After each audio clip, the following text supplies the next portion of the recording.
നമ്മുടെ പ്രിയപ്പെട്ട ലാലേട്ടൻ ശബരിമല കയറിയിരിക്കുന്നു. കുറേ വർഷങ്ങൾക്കിപ്പുറമാണ് അദ്ദേഹം ഇരുമുടിക്കെട്ടൊക്കെ ആയിട്ട് പമ്പയിൽ നിന്ന് ഇരുമുടിക്കെട്ടൊക്കെ നിറച്ച് ശബരിമലയിൽ കയറിയിരിക്കുന്ന വാർത്ത ഭയങ്കര കൗതുകത്തോടെയാണ് ആൾക്കാർ കേട്ടത്. അതിലും വലിയ കൗതുകം ജനിപ്പിച്ചത് അദ്ദേഹം ശബരിമലയ്ക്ക് പോയതിനേക്കാൾ കൂടുതൽ എല്ലാവരും വിചാരിച്ചു എമ്പുരാൻ്റെ റിലീസാണ്, അതുകൊണ്ട് പ്രാർത്ഥനയ്ക്കൊക്കെ ആയിട്ട് പോയിട്ടുണ്ടാവും. ഇതിനു മുമ്പ് ലാലേട്ടനിൽ നിന്ന് നമ്മൾ ഇങ്ങനെ ഒരു വാർത്ത കേട്ടിട്ടില്ല. അദ്ദേഹത്തിൻ്റെ ഒരുപാട് ബിഗ് ബഡ്ജറ്റ് പടങ്ങൾ ഇറങ്ങിയിട്ടുണ്ട്. പക്ഷേ അതായിരുന്നില്ല യഥാർത്ഥ റീസൺ എന്നാണ് എനിക്ക് തോന്നുന്നത് പൗർണമി. കാരണം അവിടെ ചെന്ന് അദ്ദേഹം മുഹമ്മദ് കുട്ടി ശാഖം നക്ഷത്രം എന്ന പേരിൽ പൂജയൊക്കെ നടത്തി ശബരിമലയിൽ ചെന്ന്. അപ്പോൾ തീർച്ചയായിട്ടും ഒരു പക്ഷേ ശബരിമലയിലേക്കുള്ള അദ്ദേഹത്തിൻ്റെ ഒരു കഠിന യാത്ര 1.5 മണിക്കൂർ കൊണ്ടാണ് അദ്ദേഹം മല കയറി ചെന്നത്. അവിടെ ആ കഠിന യാത്രയ്ക്ക് അദ്ദേഹത്തെ ഉദ്യമിപ്പിച്ചത് ഒരു പക്ഷേ തൻ്റെ പ്രിയപ്പെട്ട സഹയാത്രികനായ മമ്മൂക്കിക്ക് വേണ്ടിയിട്ടായിരിക്കാം. അദ്ദേഹത്തിൻ്റെ ആരോഗ്യത്തെക്കുറിച്ചുള്ള കിംവദന്തികൾ ഇങ്ങനെ പരക്കുമ്പോൾ അതൊന്നും കാര്യമല്ല. എൻ്റെ ചുമതല, എൻ്റെ സ്നേഹം, അവർ തമ്മിലുള്ള സ്നേഹവും അടുപ്പവും ഇഴയെടുപ്പവും എല്ലാവർക്കും അറിയാവുന്നതാണ്. 2 പടങ്ങൾ റിലീസാകുമ്പോൾ മമ്മൂക്ക ഫാനും മോഹൻലാലും ഫാനും തമ്മിൽ തല്ലുമ്പോഴും അവർ തമ്മിൽ സഹോദരൻ, അതായത് മോഹൻലാലിൻ്റെ ചേട്ടനായിട്ട് അല്ലെങ്കിൽ സ്വന്തം ഇച്ചക്ക എന്നാണ് വിളിക്കുന്നത്, ആ ഒരു സ്നേഹബന്ധം എല്ലായ്പ്പോഴും കാണുന്നതാണ്. ഒരിക്കലും പ്രായമാകുന്തോറും അത് കൂടി വരുന്നതായിട്ട് പല സ്റ്റേജുകളിലും നമ്മൾ കാണാറുണ്ട്. അവരൊരുമിച്ച് വരുന്നതും ഒരുമിച്ചിരിക്കുന്നതും ഒരുമിച്ച് നടക്കുന്നതും ഒക്കെ. സോ നമ്മുടെ പ്രിയപ്പെട്ട രണ്ട് രത്നങ്ങളാണ് ലാലേട്ടനും മമ്മൂക്കിയും. അവർക്ക് 2 പേർക്കും എന്ത് പറ്റിയാലും നമുക്കത് വിഷമം തന്നെയാണ്. സോ പൗർണമി കേട്ടിരുന്നു ആ കൗതുക വാർത്ത? കേൾക്കാതെ ശരിക്കും ഭയങ്കര സന്തോഷം തോന്നി. ശരിക്കും ആ ഒരു സൗഹൃദത്തിന്റെ ഭംഗി, എന്തൊരു സൗന്ദര്യമാണ് ആ ഒരു സൗഹൃദത്തിനുള്ളത്, അല്ലേ ശരിക്ക? അതായത് ആ ഒരു കാലഘട്ടത്തിൽ, അതായത് ഇപ്പോൾ നമുക്കറിയാം എല്ലാവരും തമ്മിത്തലാണ്. ഫാൻസുകൾ ഇപ്പം മമ്മൂട്ടി ഫാൻസ് ഉണ്ട്, മോഹൻലാൽ ഫാൻസ് ഉണ്ട്, അതുപോലെ തന്നെ പൃഥ്വിരാജ് ഫാൻസ് ഉണ്ട്.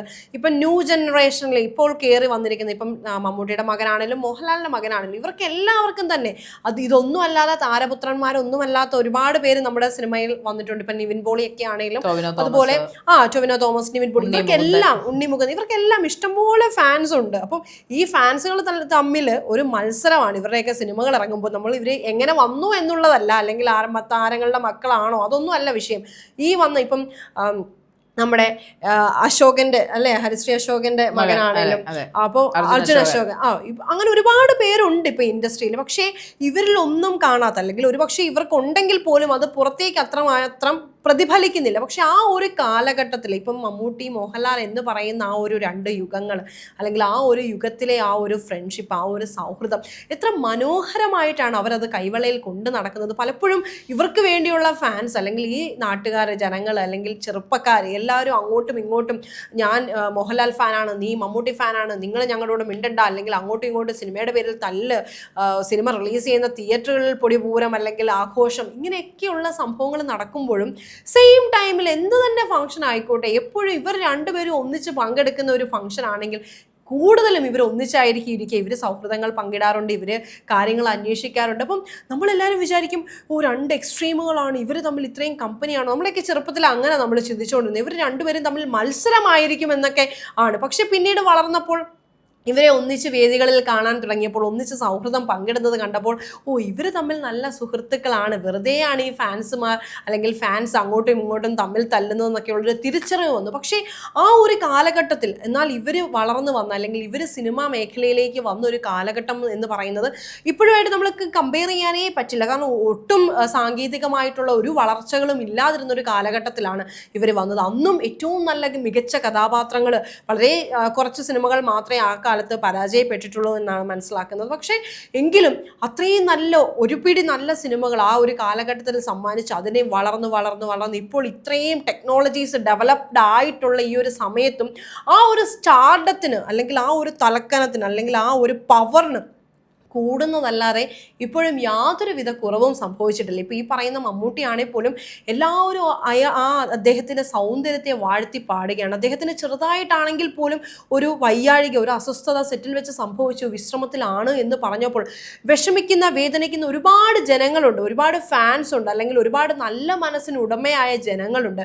അപ്പോൾ ഈ കാര്യങ്ങളെല്ലാം ചർച്ചയായി നിൽക്കെ തന്നെയാണ് സ്വന്തം കൂട്ടുകാരൻ, അല്ലെങ്കിൽ സഹപ്രവർത്തകൻ, അല്ലെങ്കിൽ വർഷങ്ങളായിട്ടൊപ്പമുള്ള ഒരു സഞ്ചാരി കൂടെയുണ്ട്. അദ്ദേഹത്തിന് യാതൊരുവിധ ബുദ്ധിമുട്ടുകളും സംഭവിക്കരുത്, അല്ലെങ്കിൽ ഈവൻ ഒരു ചെറിയ അസുഖം വന്നിട്ടുണ്ടെങ്കിൽ പോലും എൻ്റെ ഭഗവാനെ അത് എത്രയും പെട്ടെന്ന് മാറ്റി കൊടുക്കണേ എന്നുള്ളൊരു ആഗ്രഹത്തിൻ്റെ പുറത്ത് വളരെ സന്തോഷമായിട്ട് വന്ന് അദ്ദേഹത്തിൻ്റെ പേരിൽ ഒരു വഴിപാട് നടത്തുന്നു, അത് വാർത്തയാവുന്നു. ഒരുപക്ഷെ അദ്ദേഹം പോലും അറിഞ്ഞു കാണില്ല ഈ പറയുന്ന ഈ ഒരു കുറിപ്പ് വൈറലായതോ അല്ലെങ്കിൽ ഈ വഴിപാട് നടത്തിയ കാര്യം പുറംലോകം ഇത്തരത്തിലാണ് കൊണ്ടാടിക്കൊണ്ടിരിക്കുന്നത്. പക്ഷേ അതൊരിക്കലും ഒരു നെഗറ്റീവ് അല്ല. ശരിക്കും അറിയാൻ കഴിഞ്ഞതിൽ വളരെയധികം സന്തോഷവും അഭിമാനവും തോന്നുന്നു. കാരണം ഇത്രയേറെ പ്രശ്നങ്ങളുള്ളൊരു മേഖലയായിട്ട് പോലും അവിടെ ഇങ്ങനെയുള്ളൊരു സൗഹൃദം ഉണ്ടെന്ന് അറിയാൻ സാധിക്കുന്നത് ശരിക്കും സന്തോഷം തന്നെയാണ്, അല്ലേ ശാരിക? അതെ, തീർച്ചയായിട്ടും. കാരണം അവരുടെ ഒരു നമുക്ക് നമ്മുടെയൊക്കെ ഒരു കാലഘട്ടത്തിൽ ഇനി ഇങ്ങനെ ഒരു മമ്മൂക്കയും മോഹൻലാലും ഇനി ഉണ്ടാകുമോ എന്ന് ചോദിച്ചാൽ പോലും നമുക്ക് അറിഞ്ഞുകൂടാ, നമുക്ക് ചിന്തിക്കാൻ പോലും പറ്റുന്നില്ല. കാരണം എത്ര വർഷങ്ങൾ 40 വർഷത്തിന് മേളിലായി, എനിക്ക് 50 വർഷം അടുക്കും മിക്കവാറും. 45 വർഷത്തിനടുത്തായിട്ടുള്ള സൗഹൃദവും അതുപോലെ തന്നെ ഫ്രണ്ട്ഷിപ്പ്, ഒരു നായകന്മാരായിട്ട് ഒരു സിനിമ ഇൻഡസ്ട്രിയിൽ ഇത്ര വർഷത്തോളം നിൽക്കുക എന്ന് പറയുന്ന ഒരു ചില്ലറ കാര്യമല്ലല്ലേ. പക്ഷേ ഇന്ന് പരസ്പരം നമ്മൾ എപ്പോഴും കേട്ടിട്ടുണ്ട് മലയാളം അല്ലെങ്കിൽ ഫിലിം ഇൻഡസ്ട്രി എന്ന് പറയുന്നത് പലർക്കും തൊഴുത്തിക്കുത്തും അതോടെ ചവിട്ടിത്താഴത്തിലും ഒരാളെ ചില സിനിമകൾ കണ്ടിട്ടില്ല, എന്നെ നായകനാക്കാൻ വെച്ചിരുന്നതാണ്, എനിക്ക് സംവിധാനം ചെയ്യാൻ വെച്ചിരുന്നതാണ്, അത് അയാൾ തട്ടിക്കൊണ്ടുപോയി എന്നൊക്കെ ഒരുപാട് ആരോപണങ്ങൾ കേൾക്കും.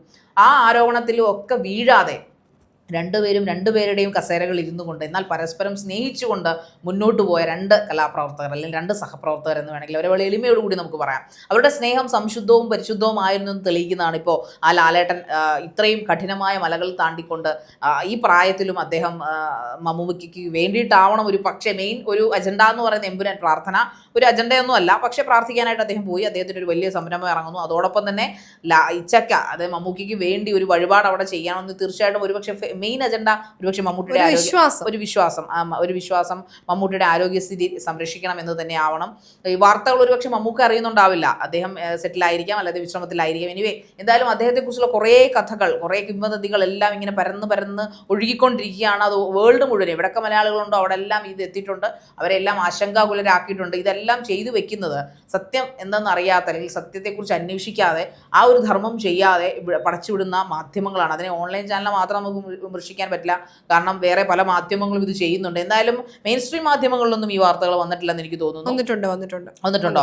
ഓക്കെ, മെയിൻ സ്ട്രീം മാധ്യമങ്ങളിൽ ഈ വാർത്തകൾ വന്നിട്ടുണ്ട്. അപ്പോൾ ഇതൊക്കെ മെയിൻ സ്ട്രീം മാധ്യമങ്ങൾക്ക് കൊടുക്കാം. സത്യം വിളിച്ചു പറയുന്ന ആൾക്കാരെ കുറിച്ച് പറയാനാണ് മെയിൻ സ്ട്രീം മാധ്യമങ്ങൾക്ക് മടി. അല്ലാതെ കണ്ടന്റിന്റെ സത്യാവസ്ഥ എന്താണെന്ന് അറിയാതെ മെയിൻ സ്ട്രീം മാധ്യമങ്ങൾക്ക് ഇത് ചെയ്യാന്ന് പറയുന്നത് വളരെ മോശമായ കാര്യങ്ങളാണ്.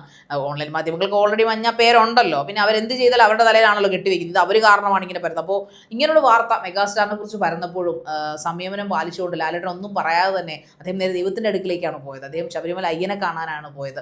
അപ്പോൾ ഇതൊക്കെ ഇനി ഉള്ള തലമുറയിലെ യുവ നായകന്മാരെ കണ്ടുപഠിക്കേണ്ട കാര്യങ്ങളാണ്. കാരണം ഈ ഒരു ബോണ്ടൊക്കെ ഇനി അങ്ങോട്ട് ഉണ്ടാകുമോ എന്നതിന് സംശയമാണ്. കാരണം നിസ്സാരം ഇപ്പോൾ ഉണ്ണിമുകുന്ദൻ്റെ കേസ് എടുത്ത് നോക്കുകയാണെന്നുണ്ടെങ്കിൽ, ഷെയ്ൻ നിഗത്തിൻ്റെ കേസൊക്കെ എടുത്ത് നോക്കുകയാണെങ്കിൽ പരസ്പരം പഴിചാരി അല്ലെങ്കിൽ പരസ്പരം മോശപ്പെട്ട് സംസാരിക്കുന്ന കുറേ ഇൻ്റർവ്യൂസും കാര്യങ്ങളൊക്കെ നമ്മൾ കണ്ടിട്ടുണ്ട്.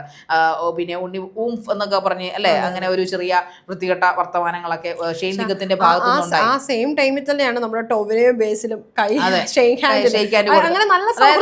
ഇപ്പോൾ എന്റെ പടം അല്ലെങ്കിൽ ഈ പറയുന്ന ഷെയ്ൻ നിഗത്തിന്റെ പടം മോശമായത് അത് അയാളുടെ കുഴപ്പം കൊണ്ടായിരിക്കണമെന്നില്ല. ഒരുപാട് ഐറ്റംസ് ചേരുന്നതാണ് ഒരു പടം എന്ന് പറയുന്നത്. എന്തെങ്കിലുമൊക്കെ ഫാക്ടേഴ്സ് അത് അതിനകത്ത് ചേർന്നിട്ടുണ്ടാവില്ല. അതുകൊണ്ടാവാം അത് ഹിറ്റാകാതെ തിയേറ്ററിൽ ഹിറ്റ് അടിക്കാതെ പോയത്. അതിന് മറ്റൊരു നടൻ കാരണക്കാരനല്ല. പക്ഷേ ഇന്നത്തെ ആ ഒരു ജനറേഷൻ അല്ലെങ്കിൽ ആ നായകൻ ജനറേഷൻ എന്നോ അല്ലെങ്കിൽ നായിക ജനറേഷൻ അല്ലെങ്കിൽ ആക്ടർ ജനറേഷൻ എന്ന് പറയുന്നത് അങ്ങനെ ചിന്തിക്കുന്നവരാണ്. ഒരാളെ ചവിട്ടി താഴ്ത്തിക്കൊണ്ട് എങ്ങനെ നായികയാവാം അല്ലെങ്കിൽ എങ്ങനെ നായകനാവാം, എൻ്റെ കാര്യം മാത്രം. ആ ഒരു കൂട്ടത്തിൽ നിന്ന് വ്യത്യസ്തനായിട്ടാണ് ലാലേട്ടനെയൊക്കെ ശരിക്കും നമ്മൾ കണ്ടുപഠിക്കേണ്ടതാണ്. കാരണം വേണമെങ്കിൽ അദ്ദേഹത്തിന് അതിനെക്കുറിച്ച് ബോധമാവുന്ന അദ്ദേഹത്തിന്റെ സിംഹാസനം അവിടെ എപ്പോഴും തന്നെ ഉണ്ട്, അത് ഒഴിഞ്ഞിട്ടില്ല.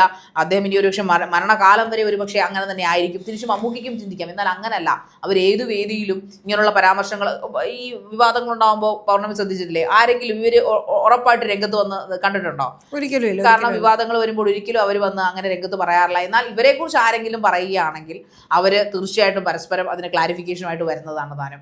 ആ ഒരു സൗഹൃദം എന്ന് പറഞ്ഞാൽ ലൈഫ് ലോങ് നീണ്ടു തന്നെ പോട്ടെ എന്ന് നമുക്കും ആഗ്രഹിക്കും. കാരണം അത്രയ്ക്ക് മനോഹരമാണ് ആ സ്നേഹബന്ധം എന്ന് പറയുന്നത്. ഇന്നത്തെ കാലത്ത് നമ്മുടെ പല കുഞ്ഞു കുട്ടികൾക്ക് തൊട്ട് ഇന്ന് ഉള്ള മുതിർന്നവർക്ക് പോലും ഇല്ലാത്തതാണ് ഒരു ട്രൂ ഫ്രണ്ട് എന്ന് പറയുന്നത്. ഒരു സൗഹൃദം ഇത്രയും മത്സരമുള്ള, ഇത്രയും അധികം പണക്കൊഴുപ്പുള്ള, ഇത്രയധികം കുശുമ്പ് ഗുന്നായ്മയൊക്കെ ഉള്ള ഒരു ഇൻഡസ്ട്രി തന്നെയാണ് മലയാളം ഫിലിം ഇൻഡസ്ട്രി എന്ന് പറയുന്നത്. ആരെയൊക്കെ ചവിട്ടി എങ്ങനെയൊക്കെ പണം നേടാം, എങ്ങനെയൊക്കെ ഒരു പടം വിജയിപ്പിക്കാം എന്ന്, എങ്ങനെയൊക്കെ ഒരു നായകനോ നായിക ഒരു സിനിമയിലെ ഒരു ചാൻസ് എങ്കിലും കിട്ടാമെന്ന് ചിന്തിക്കുന്നിടത്ത് ഒരുപാട് കഷ്ടപ്പെട്ട്, അത് ലാലേട്ടനായാലും മമ്മൂക്കയായാലും ഒരുപാട് കഷ്ടപ്പെട്ട് സിനിമയിൽ വന്നവരാണ്. അത് നിലനിർത്താൻ സിനിമയിൽ എൻട്രി കിട്ടുക എന്ന് പറയുന്നത് പക്ഷേ ഇത്രയും കഷ്ടപ്പാടല്ല. അതിനകത്ത് പൃഥ്വിരാജ് പറഞ്ഞതാണ് നമ്മൾ പെട്ടെന്ന് ഓർക്കുന്നത്.